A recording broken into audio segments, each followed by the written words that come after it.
Come on up.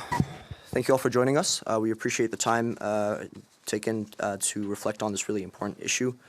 This has been a very, very difficult time for many Palestinian Canadians, Muslim Canadians, for the past 3 weeks here in Canada.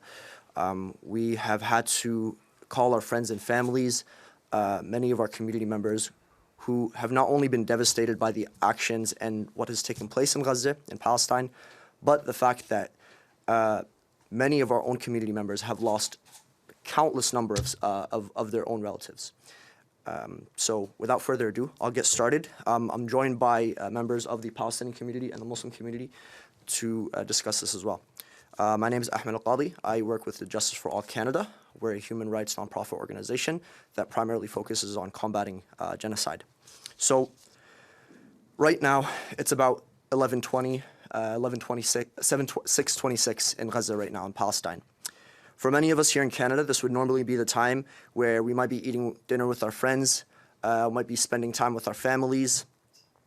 For children and young adults, they might be doing homework or, studying for a test, any number of things that an average civilian should be entitled to do. However, this is not the case in Gaza right now. Right now, as we speak, it is time for every single Palestinian civilian in Gaza to prepare for another night spent with no fuel, no food, no water, and no electricity as a result of the total blockade done by Israel. At this time, Palestinians in Gaza must wade through the darkness of a city turned to ash and rubble, a city that was once beautiful and vibrant with life. But right now, Palestinians are hoping and praying that the hundreds of bombs targeting civilians, do not reach them or their families. And the days bleed into the night only because of the hundreds of explosions engulfing Gaza into flames. And honestly, who can sleep under such circumstances? When we talk about 8,000 people, over 8,000 civilians killed in a matter of 3 weeks, when we talk about over 2,360 children killed in a matter of 3 weeks, this is not an abstract number. These were 8,000 people with hopes and dreams. They were mothers, fathers, brothers, sisters, children. They were just like your average Canadian. And we have truly struggled to see how our government could ever take such a laissez-faire approach to a massacre that has left over 8,000 dead and counting. Members of Parliament, instead of standing against the violence, have given a carte blanche for Israel to do as it pleases, despite the fact that Israel's president said there are no innocent civilians in Gaza, despite the fact that he said Israel would do whatever it takes to win, despite the fact that the Israeli defense minister called Palestinians human animals. What we have seen in essence these past 3 weeks is a mass propaganda campaign targeted at stripping Palestinians of their humanity in order to justify a war against civilians and war crimes, and that is exactly what happened. They have attacked and murdered thousands of civilians with impunity. What has been the government's response to these dreadful actions? The call for a humanitarian pause. Is that what civilians deserve, who have done nothing wrong, to take a coffee break before jumping right back into being butchered? We know diplomacy is difficult. We know diplomacy is hard, but our asks are simple. What Canadians are asking for is simple: that Canada takes a moral, humane approach to a conflict that has left over 8,000 civilians dead.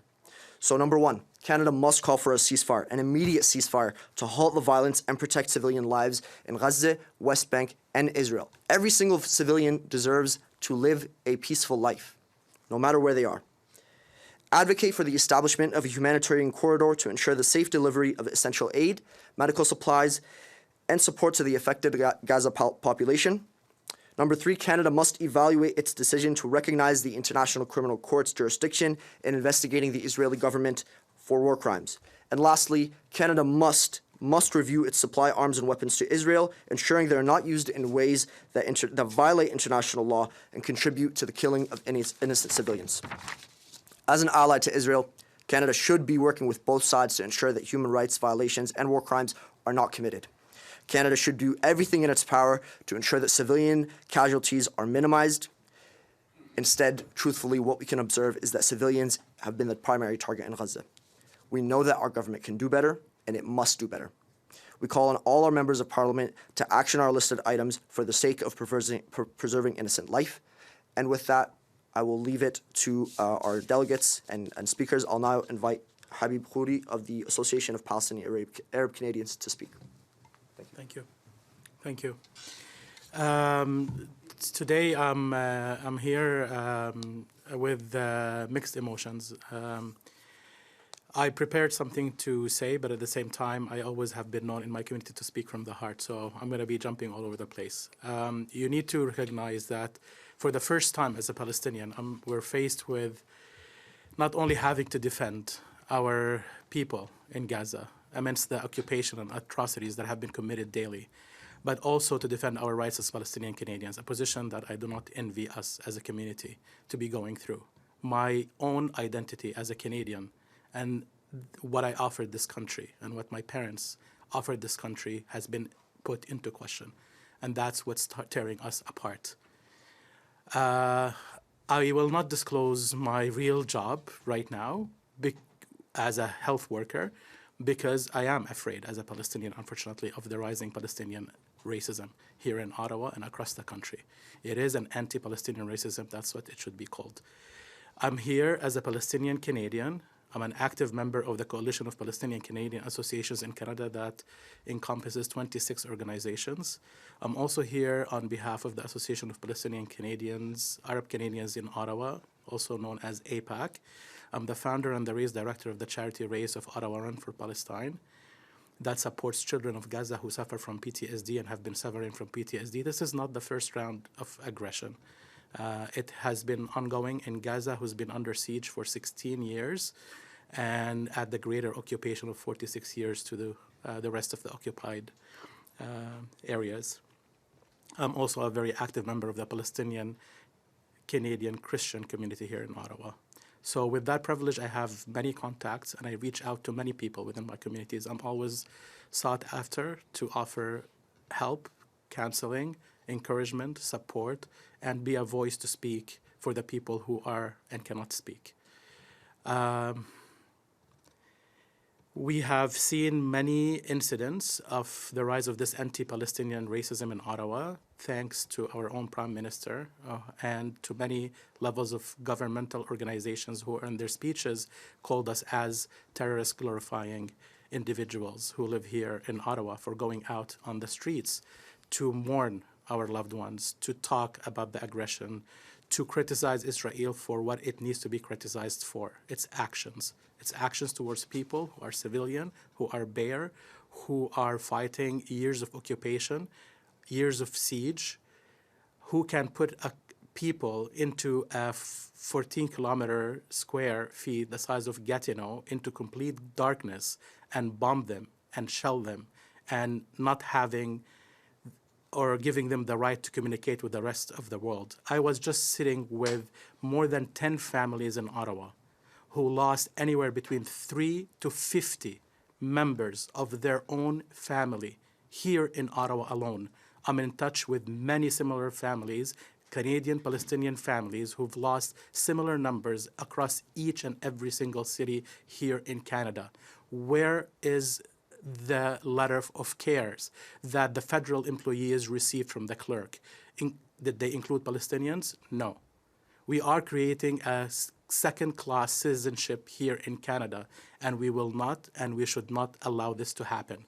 We are people who are hardworking. We are people with aspirations our parents and our families brought us here after years of forced displacement, of wars that took place in '67, and then later on the effect of the occupation on the daily living of Palestinians. We sought refuge in other countries who were not up to the aspirations of providing a life for the children, just like any other parents would want. We came to Canada because once it was the beacon of hope and light and stood up for human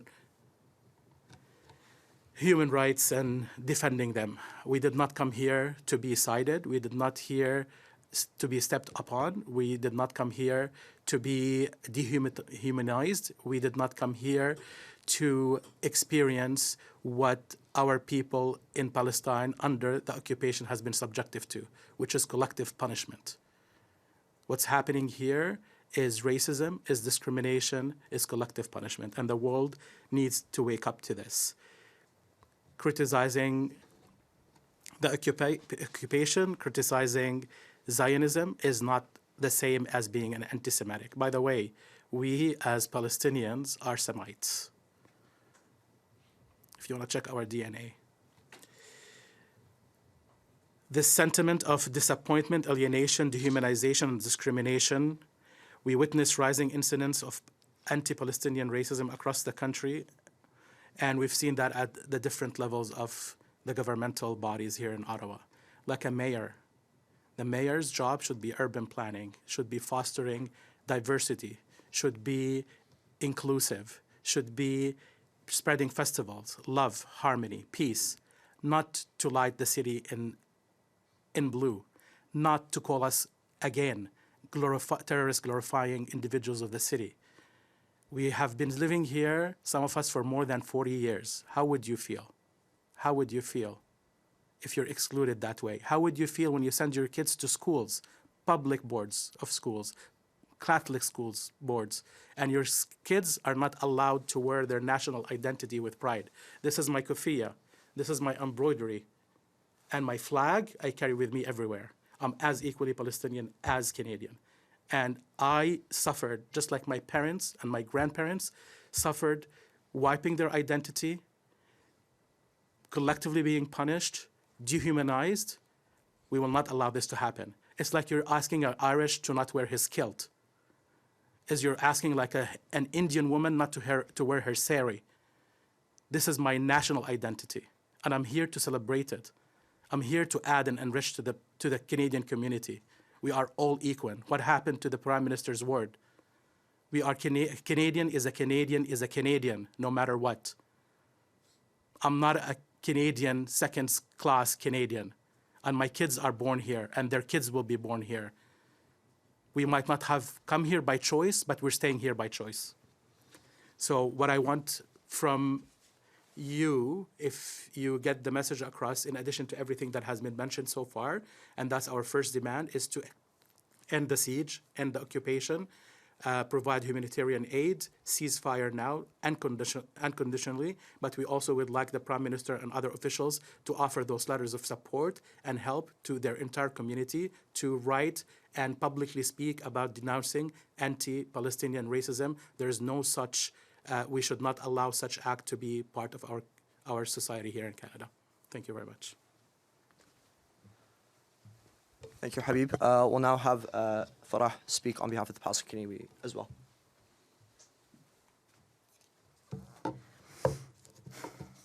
Good morning. Identify yourself by name and spell your names too, please. It's hard to... No worries. My name is Farah. Thank you. Thank you. Good morning. I'm Canadian Palestinian. I was born in Gaza, but Canada has been my home for more than half of my life. I come from a family of resilient dreamers, a family of displaced refugees on one side and native farmers on the other, turned architects, designers, educators, healthcare providers, and storytellers.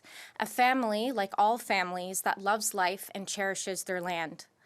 In December of 2006, my family made the ultimate sacrifice to secure a vibrant future for my siblings and I, leaving behind the life we knew by choosing to migrate to Canada and make this country our home under the premise that everyone is welcome here, everyone.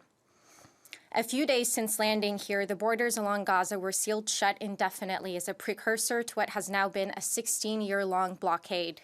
I am one of the lucky ones. Since then, Gaza has been subjected to an unrelenting siege riddled with deadly massacres and suffocating, dehumanizing restrictions by Israel, crippling its economy and restricting all movement by land, air, and sea. Countless violations against international law have been committed by Israel, imposing horror after horror with impunity. Human rights workers, journalists, and medical personnel have been categorically targeted and killed. Gaza's water and agricultural lands have been purposely poisoned and contaminated. Israel has seen fit to put Gaza on a diet, controlling the caloric intake of the over 2 million residents of the Gaza Strip, half of which are children, to keep its populace malnourished. Let the scope of what this alone means sensitize you. Since 2007, the hospital I was born in, where I drew my first breath in this world, has been reduced to rubble. The school I attended, where I learned my ABCs, has been flattened. The neighborhood I grew up in is now no longer recognizable. I've had to mourn family and friends from afar. My childhood memories have become a eulogy. Not a moment goes by where I do not have to contend with the grief and guilt of my privileged position, while other Palestinians, including my family, don't know if they'll wake up tomorrow. I don't wish to be here. I don't relish this position. I don't wish to repeat and recount statistics and realities that we all know, proof of which is readily accessible and undeniable. To say the narratives that have emerged in the last few weeks by our government and media groups have been a disappointment is an understatement. Incendiary headlines and misleading narratives have given way to rising xenophobia and fear amongst Canadians. The relentless abuses, doxing, and alienation fellow Canadians have been forced to experience has shattered our faith in our representing governing body, further perpetuated by our media that has deliberately undermined our rights to free speech and protesting by wrongfully construing our cause. It is a profound betrayal seeing how the voices of thousands of Canadians from all walks of life that stand in solidarity with Palestinians has been so callously warped, manipulated, and dismissed, even as accredited human rights organizations from across the world stage, including Israeli ones, have documented for decades the disparities, injustices, and breaches of human rights laws that are embedded in the daily realities of Palestinians as they are ethnically cleansed from their homeland. The last few weeks have only shown a concentrated microcosm of the abuses Palestinians have endured for 75 years.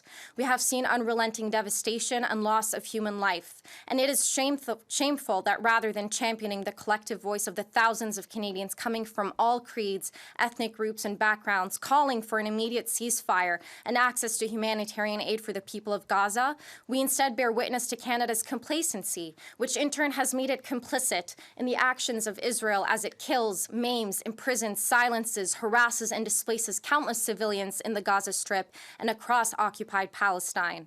Mothers are not being afforded a moment to bury their children. Fathers are having to collect pieces of their babies' body parts in bags. Kids are having to write their names on their limbs in hopes that they'll be identified, amidst the carnage being rained down upon them. Entire family lines have been rendered extinct. If I could write all their names on my body, my skin would drown in ink.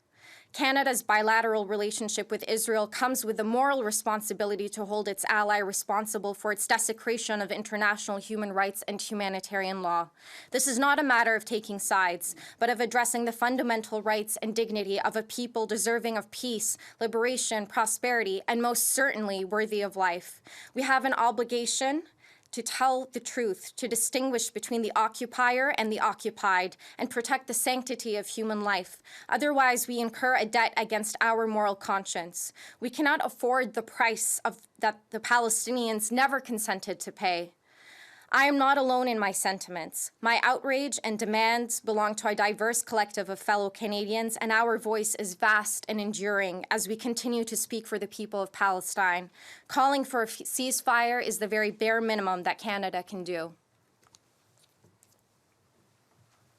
Thank you, Farah. I'll now have Imam Sikander come up and speak. We have 15 minutes less for this. Good morning, everyone. My name is Imam Sikander Hashmi, Sikander Hashmi. I serve as an imam here in Ottawa. Today I'm speaking on behalf of Canadian Muslims. Imagine the city of Toronto was bombed nonstop, 24/7 for the past 3 weeks. Imagine if no Torontonian was allowed to leave.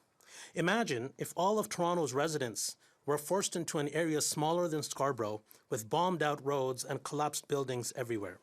Imagine if all supermarkets in that area were empty and you had to spend hours searching for a single loaf of bread. Imagine if through all of this, there was no electricity and barely any water. Imagine if through all of this, the number of children killed in Toronto was higher than the number of people killed on 9/11. Imagine on top of that, the same number of adults were also killed in Toronto in the last 3 weeks. This is the reality the people of Gaza are living right now.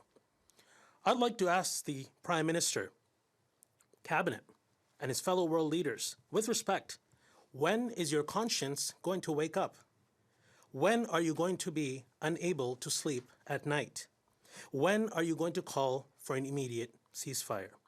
Who is holding you back? Your silence and inaction is shouting out loud that our blood and pain are worthless. Homes, schools, hospitals, mosques, even one of the oldest churches in the world, the Greek Orthodox Church of St. Porphyrius in Gaza, were hit by Israeli airstrikes. The church was sheltering Christians and Muslims, many of whom were killed.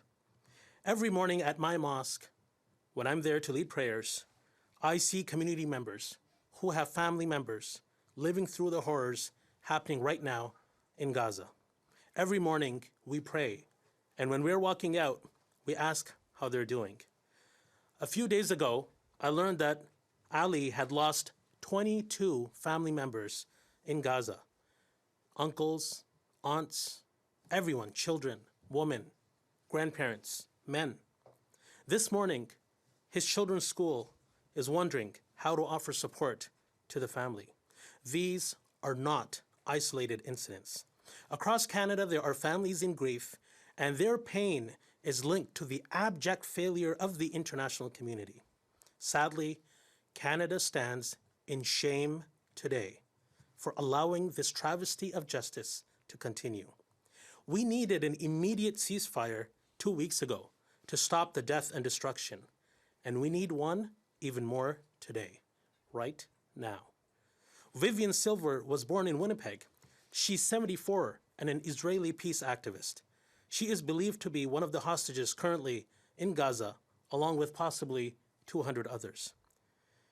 Canadian media reports have her son as saying, quote, "My basic belief is that military actions don't solve anything," end quote. And then he goes on, and I quote once again, "The attack on October 7th, it was vicious and really brutal, but it happened in a certain context of this region of years and years of dehumanizing people from both sides," end quote. Sadly, we see that dehumanization and its effects playing out right now. So, Mr. Prime Minister, please speak up to protect the lives of innocent civilians. There are other Canadians trapped in Gaza as well. The horrible death and destruction being inflicted upon the people of Gaza is not helping bring any Canadian home. My friend Eamon in Sherbrooke, Quebec, writes, "This morning I spoke to my cousin after 4 days of being disconnected because he couldn't charge his phone in Gaza. He has 2 beautiful children, 7 and 8 years old. He also has a mom, who is Ayman's aunt. His wife has multiple sclerosis, a debilitating disease. Yesterday, he spent 4 hours cycling on rough, demolished roads of Gaza to find a loaf of bread. When he found one, he told me, he felt like he was carrying $1 million. He was overcome with joy as he was walking home to feed his mom, 2 children, and wife with this loaf of bread. His wife has been without medicine for 2 weeks. Can you imagine how inhumane this is? Now imagine that this was intentionally done by Israel. This is not just the dictionary definition of collective punishment, this is genocide. Do you not see terrorism in these brutal, ruthless, inhumane actions?" This was Eamon's post. I believe we all want peace. Peace will never emerge from the atrocities being committed right now in Gaza. So, Mr. Prime Minister, I hope you will take inspiration from past leaders like Prime Ministers Lester B. Pearson and Jean Chrétien. Speak up, stand up for what is right. You and other world leaders have the power to save lives. As at Muslim Life Canada in Instagram aptly stated, if you've ever wondered what you would have done during the slave trade, during the Holocaust and civil rights movement, you are doing it right now. We need a ceasefire. Now. Please. Thank you. On now take questions. Je comprends que vous parlez français, hein? Is anyone speak French? Unfortunately. No, okay. no, this was a question. Just wondering if anyone could speak to the sort of argument that we often hear from Israelis that a ceasefire would just give more time to Hamas to gear up for the types of actions it's been doing.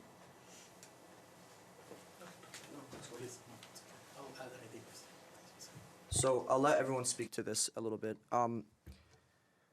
We've seen comments that, a ceasefire will not be viable.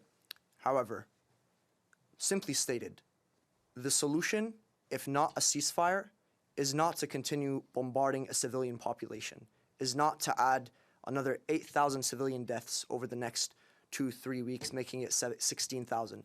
The solution is not slaughtering another over almost 3,000 kids in a matter of 3 weeks. That's before the internet was interrupted. Before the internet was interrupted. We know that the Israeli government has said that not only are they going to continue their actions, but they're going to escalate them as well.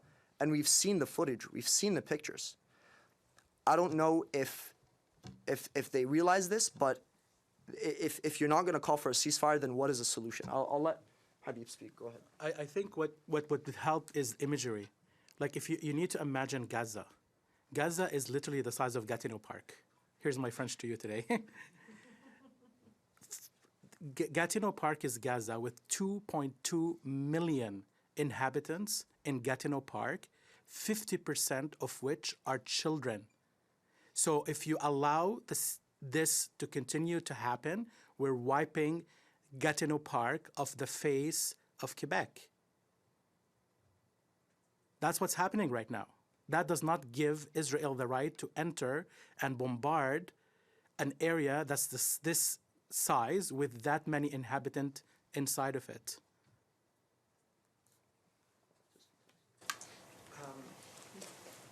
Thank you. And I was just also wondering, there's been some controversy over a flag in Toronto. Hamas flag was widely photographed, and I guess I'm just wondering, there's some rhetoric about that this should be something that's banned in Canada. It appears that's not really something we ban in Canada, the flying of a certain flag. I'm not asking you to justify that action, but I'm wondering if you could just give us some context around what does that flag mean, and how should we be thinking about that sort of thing at a rally like that? Flat out, we're not here to speak on behalf of Hamas. We are not spokesperson for Hamas. We're not here to advocate for any certain flag being flown. What we're here to talk about is ending the murder of civilian life. That's it. Any person whether this footage has come out in a Toronto rally, any sort of rally, we can't speak to that. But what we can speak at the rallies across Canada, across the world, that people have been saying, stop bombing hospitals, stop bombing children, stop killing children, stop calling atrocity, stop the genocide. That's what the main message, the primary, and essentially really the only message that's been present at these rallies. We can't really speak to any sort of flags or claims that different flags are being flown.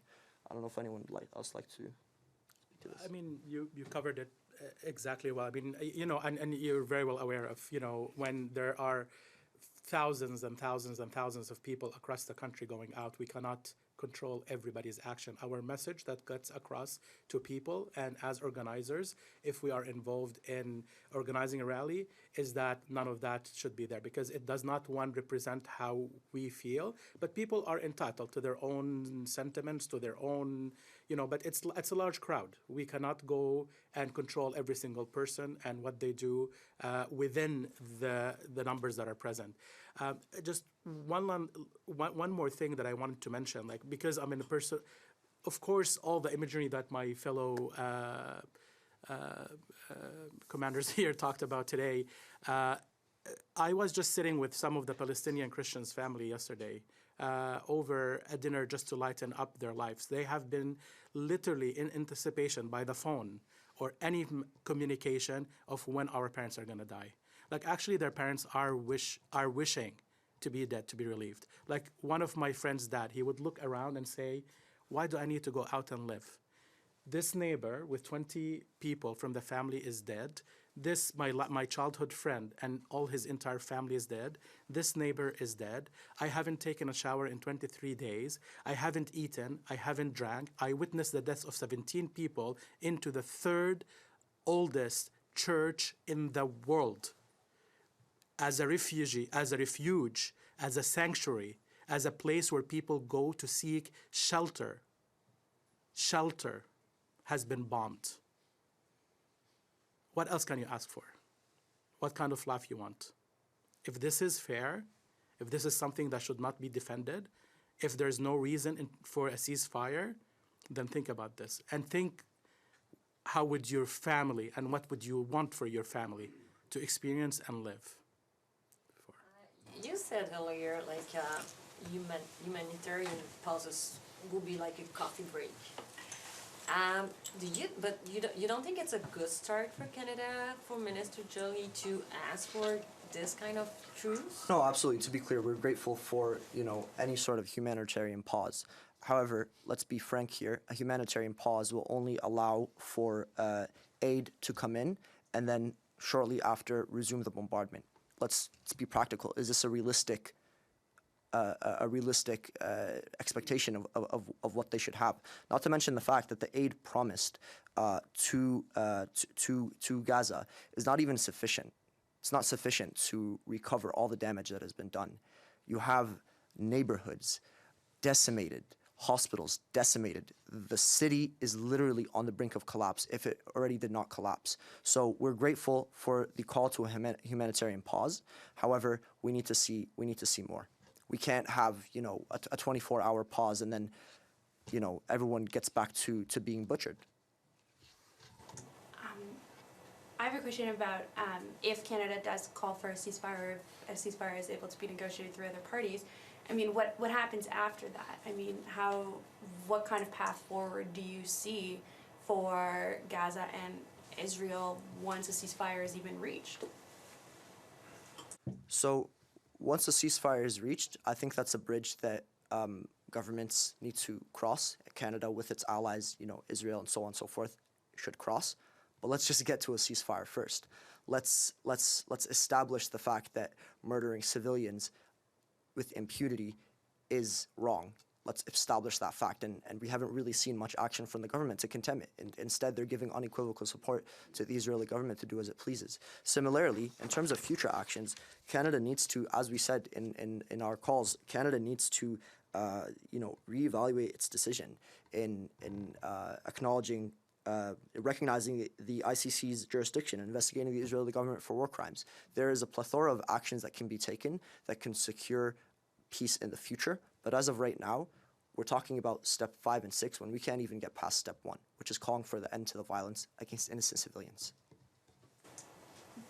But is a ceasefire going to happen if, I just see so many calls, there's so many people out in the streets who are so passionate for their communities, and we see all of this, these images that you've been describing and how your community feels in Gaza. So I would just love to know, even just on a personal level, what do you want to see as a future for these two countries or two territories? As someone who was born and raised back home, as someone who can speak to the vigor for life and aspirations of my fellow Palestinians, when a ceasefire is called, that's really just the first step in a long, long process that needs a lot of commitment from the global stage. Anyone who says that they champion human rights and peace and liberty for all has to be committed to working towards the liberation, the peace, and the prosperity of the Palestinian people, and treating them with the same equity and dignity that all people are deserving of. Gaza has been under a blockade for 16 years. I've tried to recount only a few examples of the devastation that they've had to endure time and time again. The blockade needs to be lifted. Access for people to be able to move in and out of Gaza needs to be enabled. People have to have resources because at the end of the day, Gazans, they don't want to be a charity case. We don't want to be just constantly relying on humanitarian aid. We want prosperity for ourselves. We want to be able to make lives for ourselves. We have those dreams. We have those ambitions. More than half of Gaza's population has an undergraduate degree, even more so have graduate degrees. We are an educated people, but we've been denied time and time and time again from the ability to just live peacefully, to live reasonably, to have the ability to have opportunities because of the simple fact that we are Palestinians, that were born in a specific area. That's my hope. That's I think the long-term vision that I would like to see for my people one day, but it does start with a ceasefire, and then the work has to begin from there. Thank you. I do have a question because I find, it's great to talk to people who have links back to Gaza. If you don't mind my final question, I mean, as you're talking about what you want to see moving forward, Israel says, they want to eradicate Hamas. That's their message, right? Is that something that you, as a Gazan or with family back there, is that something that you want to see as well or think is necessary? My family and I were not associated with Hamas. I do not represent Hamas. I do not speak for them either. I think what's important to realize is that any resistant groups that have emerged from the area are not born in a vacuum. Hamas was funded by Israel when it was first founded. Again, not justifying any of their actions. I do not speak for them. But ultimately, what we need to realize is that when people are sequestered into what's now being called a concentration camp, for all those years, generations after generations being forced to have to be brought up in that environment, you have to understand that extreme environments will breed extreme reactions.